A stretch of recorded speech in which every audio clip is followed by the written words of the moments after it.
अयोध्या में आज प्राण प्रतिष्ठा अनुष्ठान का तीसरा दिन। आज राम मंदिर के नए गर्भगृह में भगवान रामलला की मूर्ति सोने के सिंहासन पर होगी स्थापित। जय श्री राम के नारों के साथ बुधवार को गर्भगृह की चौखट पर पहुंचा रामलला का विग्रह। मंदिर परिसर वैदिक मंत्रोच्चार से गूंजा। रामलला की प्रतीकात्मक चांदी की प्रतिमा को राम मंदिर परिसर का भ्रमण कराया गया। वजन ज्यादा होने की वजह से असली मूर्ति को भ्रमण नहीं कराया गया। बुधवार को राम मंदिर के गर्भगृह में हुई पूजा। राम जन्मभूमि ट्रस्ट के महंतों ने विधिवत पूजा अर्चना की। रामलला की प्राण प्रतिष्ठा के लिए अयोध्या सच कर तैयार। सूर्य कुंड में किया गया लेजर शो का आयोजन।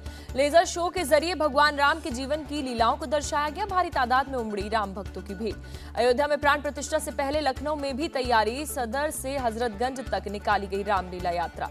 एमपी के उज्जैन में राममय हुआ महाकालेश्वर मंदिर। कलाकारों ने भगवान राम के गीतों पर किया परफॉर्म।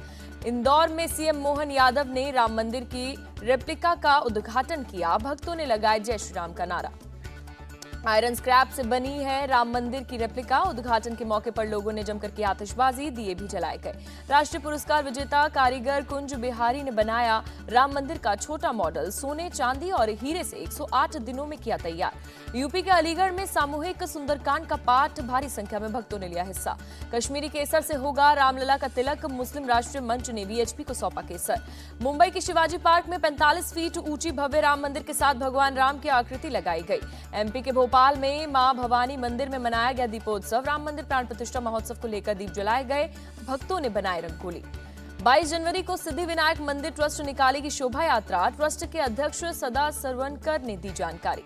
प्राण प्रतिष्ठा का निमंत्रण ठुकराने वालों पर बोले सदा सरवनकर, शायद उन्हें वोट बैंक की है चिंता।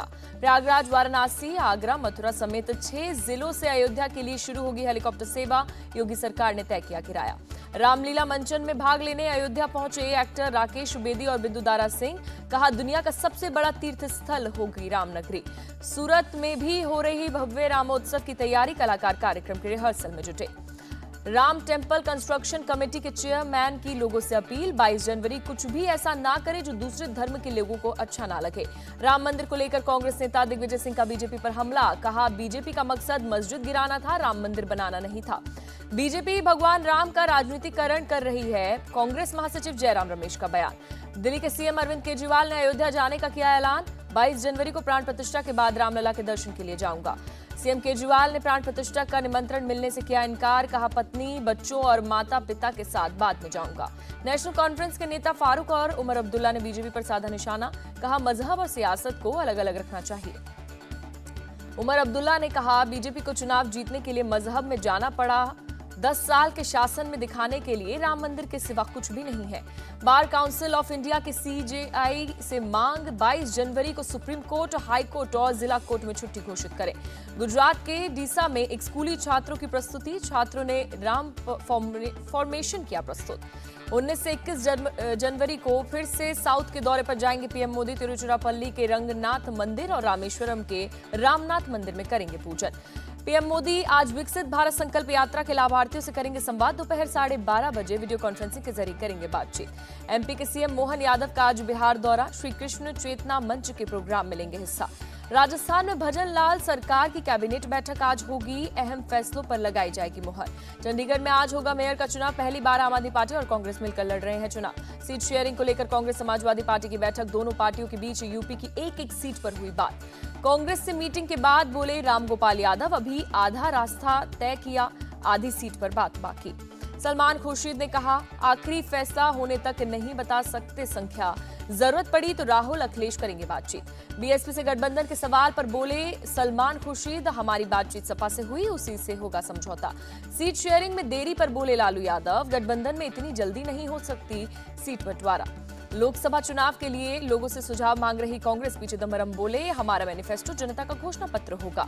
बिहार की सभी सीटों पर एनडीए को जिताने की है कोशिश। बिहार के पूर्व सीएम जितिन राम मांझी का बयान।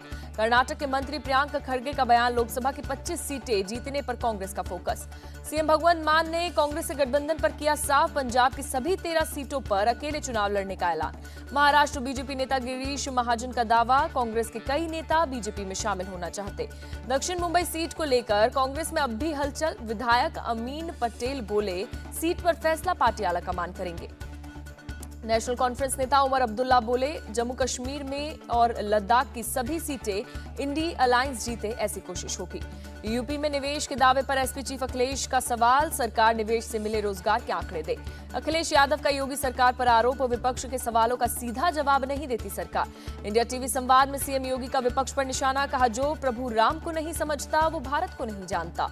सीएम योगी ने कहा, वोट बैंक की राजनीति के चलते लटका था राम मंदिर का मुद्दा, कांग्रेस सियासत ना करती तो कब का बन गया होता। इंडिया टीवी संवाद के मंच से सीएम योगी का दावा, 2024 में सबसे बड़ी विजय होगी, मोदी तीसरी बार प्रधानमंत्री बनेंगे। सीएम योगी ने कहा, सपा को राम मंदिर जाने से किसने रोका, हम भी मंदिर का श्रेय नहीं ले रहे, राम भक्त बनकर जा रहे हैं। इंडिया टीवी संवाद के मंच पर अखिलेश यादव ने कहा, हम भी हिंदू धर्म को मानते हैं लेकिन बीजेपी की तरह दिखावा नहीं करते। इंडी गठबंधन में शामिल होने पर बोले अखिलेश यादव, बीजेपी को देखकर बदलनी पड़ी रणनीति, कहा मेरे गठबंधन का नाम इंडिया और रणनीति पीडीए। इंडिया टीवी संवाद में अखिलेश यादव पर जमकर बरसे ओपी राजभर, कहा पीडीए चिल्लाने से कुछ नहीं होगा, यूपी में एक भी सीट नहीं मिलेगी। डिप्टी सीएम केशव प्रसाद मौर्य ने यूपी की 80 की 80 सीट जीतने का दावा किया, कहा परिवारवाद की राजनीति खत्म करने की गारंटी है मोदी। केशव प्रसाद मौर्य का सपा कांग्रेस पर निशाना, तुष्टीकरण की राजनीति के लिए प्राण प्रतिष्ठा का न्योता ठुकराया। इंडिया टीवी संवाद के मंच से कांग्रेस पर बरसे सुधांशु त्रिवेदी, कहा राहुल का एजेंडा 20% को जोड़कर रखना। कांग्रेस नेता अभय दुबे का आरोप, सनातन के अंदर ध्रुवीकरण कर रही बीजेपी, कांग्रेस बीजेपी की लड़ाई सत्ताधारी बनाम धर्मचारी की। सपा नेता राजकुमार भाटी ने बीजेपी की तुलना रावण से की, कहा ये भगवान राम को मानते हैं लेकिन इनका चरित्र रावण जैसा। राजस्थान के सीएम भजनलाल शर्मा को धमकी भरी कॉल मामले में 3 आरोपी गिरफ्तार, सेंट्रल जेल में बंद था एक आरोपी कैदी ने जेल में एक दूसरे कैदी से फोन लेकर कॉल किया था। सेंट्रल जेल के 2 वार्डन किए गए सस्पेंड। पॉक्सो मामले में 5 साल से जेल में है, मानसिक तौर पर विक्षिप्त आरोपी, मेंटल अस्पताल में चल रहा है इलाज। दिल्ली के सीएम अरविंद केजरीवाल के आज ईडी के सामने पेश होने पर संशय, आज कार्यकर्ताओं की बैठक के लिए जाना है गोवा। हरियाणा के पूर्व सीएम भूपेंद्र सिंह हुड्डा से ईडी ने करीब 7 घंटे तक पूछताछ की। मानेसर भूमि अधिग्रहण मामले में 1500 करोड़ की धोखाधड़ी का आरोप। जम्मू कश्मीर के अखनूर में सुरक्षा बलों के जवान चला रहे हैं चेकिंग अभियान, रिपब्लिक डे को देखते हुए बॉर्डर के इलाकों में हो रही है चेकिंग। दिल्ली के कपकपाती ठंड ने बढ़ाई लोगों की मुसीबत, कई ट्रेनें देरी से चल रही हैं, रेलवे स्टेशन पर घंटों इंतजार कर रहे यात्री। जम्मू कश्मीर के श्रीनगर में कड़ाके की सर्दी जारी, पर्यटकों में छाई खुशी, बर्फबारी का कर रहे हैं इंतजार। गाजियाबाद में आज 1 से 8वीं तक स्कूल बंद रहेंगे, शीतलहर और कोहरे की वजह से जिलाधिकारी ने दिया आदेश। बद्रीनाथ धाम में बारिश के बाद भारी बर्फबारी, तापमान में भारी गिरावट आई। आरबीआई गवर्नर ने जताई उम्मीद, कहा वित्त वर्ष 2024-25 में भारतीय अर्थव्यवस्था 7% की दर से बढ़ेगी। वर्ल्ड इकोनॉमिक फोरम में महाराष्ट्र सरकार के साथ 4 लाख करोड़ से ज्यादा के एमओयू पर हस्ताक्षर, सीएम शिंदे ने दी जानकारी। दावोस में तेलंगाना सीएम रेवंत रेड्डी की गौतम अडानी से मुलाकात, अडानी ग्रुप से 12,400 करोड़ के 4 एमओयू पर हुए साइन। सुपर ओवर के रोमांचक मुकाबले में भारत ने किया क्लीन स्वीप, तीसरे टी20 में अफगानिस्तान को हराकर 3-0 से जीता सीरीज। टी20 के इतिहास में पहली बार खेले गए 2 सुपर ओवर, भारत ने आखिरी सुपर ओवर में 12 रन का दिया लक्ष्य, अफगानिस्तान ने 1 रन पर खो दिए तीनों विकेट। पहले सुपर ओवर में अफगानिस्तान ने 16 रनों का दिया लक्ष्य, भारत ने भी 16 रन बनाकर किया बराबरी। भारत ने पहले बैटिंग करते हुए 212 रन बनाए, अफगानिस्तान ने 212 रन बनाकर किया मैच टाई।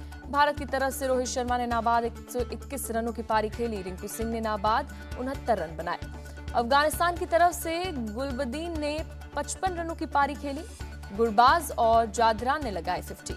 रोहित शर्मा बने player of the match, Shivam Dubey को मिला प्लेयर ऑफ द सीरीज का अवार्ड। रोहित शर्मा ने टी20 में लगाया 5वां शतक लगाकर टी20 में सबसे अधिक शतक बनाने वाले खिलाड़ी बने। पंकज त्रिपाठी की मोस्ट अवेटेड फिल्म में अटल हूं का दिल्ली में खास प्रीमियर, इंडिया टीवी के चेयरमैन रजत शर्मा और managing director Ritu Dhawan premiere में शामिल हुए। प्रीमियर के दौरान पंकज त्रिपाठी ने इंडिया टीवी के शो आपकी अदालत का जिक्र किया, कहा पहले आपकी अदालत में आया होता तो अटल जी के बारे में और जानने का मौका मिलता। इंडिया टीवी के चेयरमैन रजत शर्मा ने पंकज त्रिपाठी की अदाकारी की तारीफ की, मैं अटल हूं को एक शानदार फिल्म बताया। मैं अटल हूं के प्रीमियर में केंद्रीय मंत्री रविशंकर प्रसाद सहित राजनीतिक और फिल्मी हस्तियां भी मौजूद रहीं, सभी ने फिल्म की तारीफ की। दिल्ली में फिल्म इंडियन पुलिस फोर्स का प्रमोशन, फिल्म के कलाकार शिल्पा शेट्टी, विवेक ओबरॉय और सिद्धार्थ मल्होत्रा हुए शामिल, दिल्ली पुलिस कमिश्नर भी पहुंचे।